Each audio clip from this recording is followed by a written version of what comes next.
Balogun Henry Oluwabumi is an assistant cartographer and the team lead of Set 1 of Ward 12 in Abule Okuta Ilaje Road in Lagos, Nigeria. Number 109 Ilaje Road has 3 structures, all of which must be marked by the enumerators. But during the visit to these residents, they meet some resistance. Some people are tired of granting interview with anybody. You see, this is not just interview. This is just giving us what is on the this is a major road. The residents' anger is not unfounded. Their roads are bad. The area lacks electricity supply and no potable water.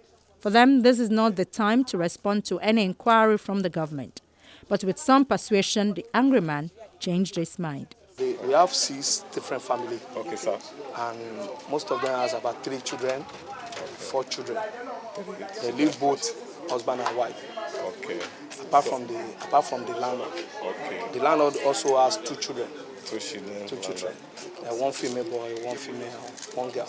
Okay, averagely, what you are saying now, you'll be up Yes, at least 6, around. yes, let's say 6 per family. Okay, that would be, if you are counting it with 6 and 6, that's between 36 to 40. Yes, yes. 7 households plus the landlord. Yes. Okay, that means you cannot be less than around 40 to 45 people here now. Yes. Okay. Especially in most houses like this, that is face me and face you. Face you. Okay. So that we have some. If you go to some other houses, they have like 7 family with the father, mother, and children. Stay with them. Yes. Some has grandchildren too. Yes. Yes. In some family. Okay.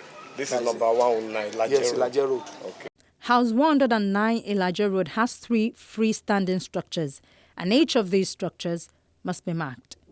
When you see us moving around, we ask the number of households. What I mean by household is that the number of different family that is staying within the building. And that is why you must probe very well. Because some of them, they may not know what household means. And household, it just means where 2 or 3 are gathering together, eating and sharing common catering arrangement.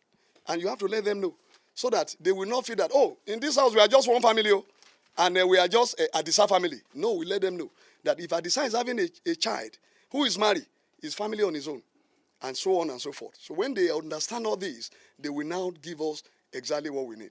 It is not in every building that we need to know the total number of persons living in the building. But if it is a sample building, we must ask in totality how many of you reside here. And that is exactly what we are doing. So we will carve it out in segments. And when the time of threshold reach, the PDA, the Android, will notify us and we will now carve it out. To ensure an accurate figure when the census takes place, the Commission plans to obtain the biometric data of citizens counted to curtail the temptation to inflate numbers by states and municipalities in a bid to attract more social benefits and services based on larger numbers. During the last census, the northern state of Kano registered a higher population figure than Lagos in the south, which includes the commercial capital as a major destination of urban migration in the country. The Commission says it is its mandate to produce figures that are accurate and credible. After you must have numbers some buildings, you go around that area, you have carved out some area, an enumeration area. You have to take the GPS of that area before you leave. And we have quality assurance people from headquarters. Without even informing us, they just take a part. They can decide to come to this area without our knowledge, and they will go around and still interview them to confirm what they have already done. So all those things, there is no way you can alter it.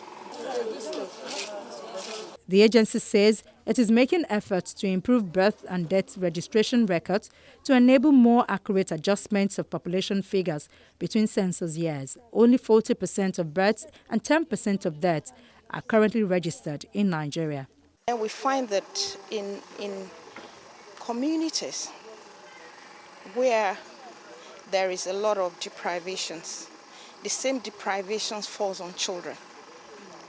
And now we don't even know the number of the children. So we cannot plan for them. We cannot program for them. And this is the connection between UNICEF and the National Population Commission. And one of the targets in child protection is giving a child the first right, which is the right of identity. which comes to registering the birth of a child, which comes to counting the number of children, which comes to counting the number of adults. Because in every community, the community starts with the family and with the child. So when you don't care for the family, you don't care for the community, you can't care for the child. That is a correlation. And why we are here also is UNICEF supports the National Population Commission in the area of registering the birth of children. So the idea is that during the EAD, they're going to go from household to household. And that is where you have the children.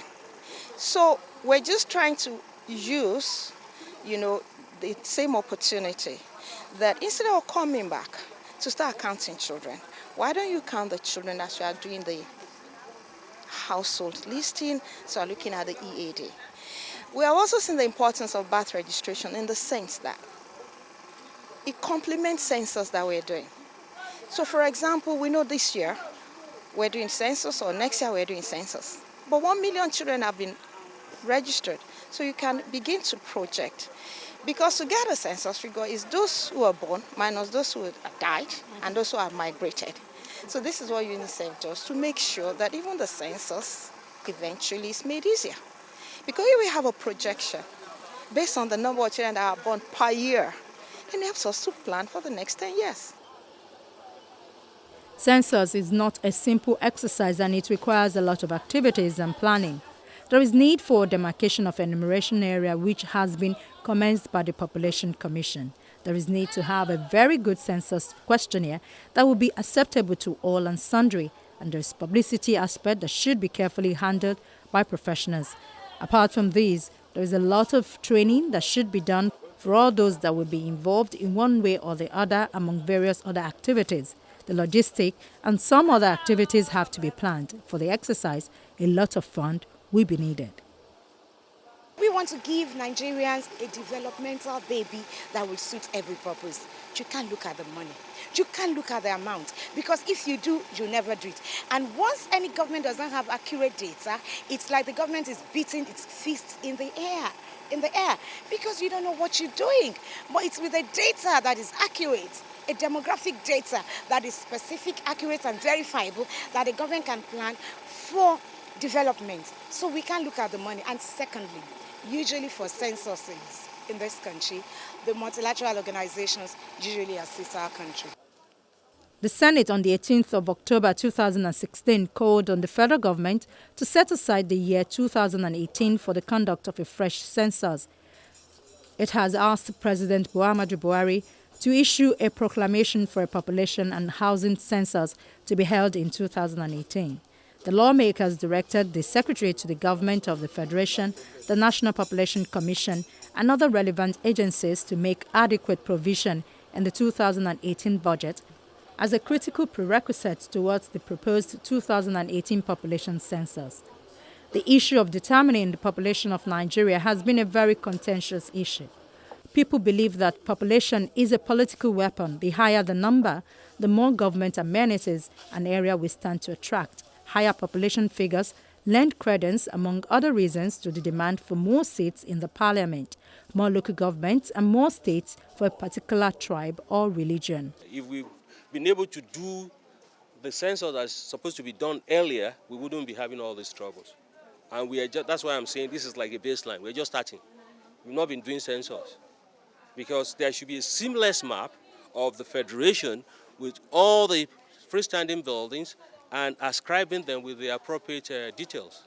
So, as it is, there's nothing like that. There's no state in this country that can tell me that they have the building footprint of whatever they have. There's no state, and it's not being updated. And I said earlier on, there's no even property boundaries. You can even ascribe and collate people along the property boundaries, but the cadastrals are not there. So, and in the the problem I'm having is that it shouldn't be seen as something that should be done by population alone. And I believe other agencies should follow them. This is a representative democracy we are practicing. So even the INF people should be there. All the planning agencies should be there. School planning things, all the international agencies are even more interested than we are. That's the funniest part. And maybe we have all these things. Our planning will be informed. Considering how past efforts in counting Nigerians have ended, experts say if Nigeria must get it right and plan with facts, it must strive to conduct credible and widely acceptable censuses. This is one way in which the country can enjoy the respect of the international community. For this to happen, experts also warn early planning, proper organization, and deployment of modern and improved technologies for data collection must be adopted by the National Population Commission.